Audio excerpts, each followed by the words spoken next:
Okay, here's how you know. These are my parents, my mom and dad. I was the product of nerds. My mom was a chemist, okay? She looked like a chemist. She was a total chemist. Most practical woman in the world. My sister wanted to get her teeth whitened one day, and my mom said, "Why, just get your lips darkened. It's the same thing." Very practical, my mom. Happy Mother's Day and welcome to a very special episode of Comedy in Place, the comedy show that comes to you from my office, sheltered in place here in my home in Southern California. I am your host, Don McMillan, and it is Mother's Day. Happy Mother's Day to all you moms out there. Because it's Mother's Day, my show is, of course, all about my mom. Yay, there she is. There's my mom. As you can probably tell from that opening clip, huge nerd. Huge nerd, my mom. The apple does not fall far from the tree. I'm also a nerd. Actually, not as big a nerd as my mom. My mom, way smarter than me. My mom, amazing woman. She was actually one of the first women to ever attend the University of Pennsylvania, an Ivy League school. They didn't used to let men in there, and she was one of the first women to be admitted. She got a degree in chemistry. She had straight A's her whole life. Coming out of the womb, she had straight A's. Incredibly gifted and smart woman. Ended up later on in life realizing, computers really, I think these are going to catch on. So she learned how to program in COBOL, took some classes, ended up being a systems analyst at a major insurance company. Just really smart woman. And so this is all about my mom today, who I obviously I really admire. And I don't have a lot of jokes in my act about my mom because she was my audience. If I could make her laugh, that made my day. She had a great laugh. She had a great sense of humor. My dad, not nearly as fun. He was a very dry engineer, very logical person. I'd tell him a joke and he'd go, "That's not logical. That doesn't make any sense." But my mom would laugh, so I don't think I'd be a comedian if it wasn't for my mom. So thank you, Mom, for laughing. And not just a terrific audience, but my mom is an incredible woman because not only was she a nerd, she was incredibly beautiful. This is my mom when she was young. That's my mom when she married my dad. Incredibly gorgeous. She looks like Ingrid Bergman there. How did my dad ever get my mom? I don't understand it, but she did, and that's why I'm here. So thank you, Mom, for putting up with that. The other thing I have to thank my mom for is that she was very supportive of me. She never said it, but I'm sure she was disappointed when I quit my engineering job to become a comedian because I was her student. I was the one who went to Stanford. I got my master's degree in electrical engineering. I worked at Bell Laboratories where, I worked in Murray Hill where they came up with like the Big Bang Theory and Schottky invented the transistor there. And my mom thought I was going to change the world like Einstein, right? She thought I was going to be like Einstein. And she was right. I turned out to be Einstein, like Einstein, but Bob Einstein. Yeah, Super Dave, if you don't know who Bob Einstein is. Some knew him as Marty Funkhauser on Curb Your Enthusiasm. Bob Einstein's his real name. So Mom was right. I am kind of like Einstein, but not Albert Einstein, Bob Einstein. But she never told me she was disappointed, so thank you for doing that, Mom.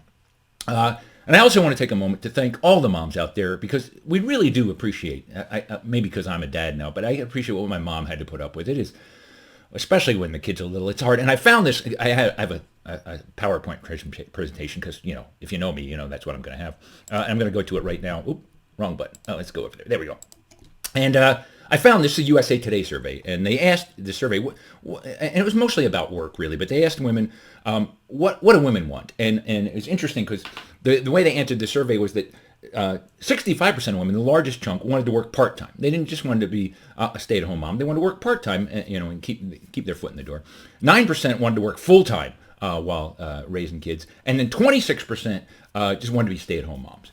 And now, I think that's the politically correct answer to these questions. That's about what I would expect. But I think if you asked a mom today, especially a mom with smaller kids, what they would really want, this is what they answer.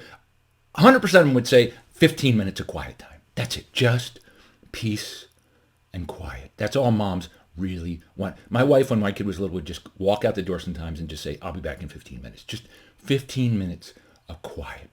So thank you, moms, for being you. Without you, without my mom laughing, I would not be a comedian. Without my mom's love, I would not be the person I am today. And so thank all you moms out there for all you do. We appreciate it. And in a final tribute to my mom, I'm going to play a joke in front of a live studio audience of, I think it was one of her favorite jokes. And again, she was very supportive of my comedy career, even though she wanted me to be the other Einstein. But it's a nerdy joke because my mom's a nerd. And so it's coming up. Stick around for that. In the meantime, have a great Mother's Day. We love you, moms, everywhere. Here is your Nerd Mom video. So how does this engineer comedian thing work? I don't know what people think I'm going to do. I was like, they think I'm going to tell a joke and then analyze it? I mean, and I thought, well, I could do that. So let's do that. What the hell? Let's do that. So here we go. This is actually a joke I wrote several years ago. I was hired by the American Association of Physicists. Yeah, the dream gig for any comedian, right there. And this is a true story. It's like 1991. I was hired to play their annual convention, and they said, "Can you make physics fun?" And I'm like, "Well, there's a challenge." So I wrote what I believed at the time was the first physics joke. And here you go. And Adam walks into a bar. See, that was enough for them right there. They were like, "Oh my God, that's funny." And Adam walks. Adams don't walk. They're very little. You could not see them walk. And they travel in discrete energy levels. There's no walking. This guy's crazy. That was enough. The physicists were dying. But there was more. So the Adam walks into the bar, says to the bartender, "Give me a double." Bartender pours him the drink, hands it to him, goes, "Man, you look terrible. What's your problem?" And the Adam says, "I lost an electron today." The bartender says, "Are you sure?" And the Adam says, "I'm positive."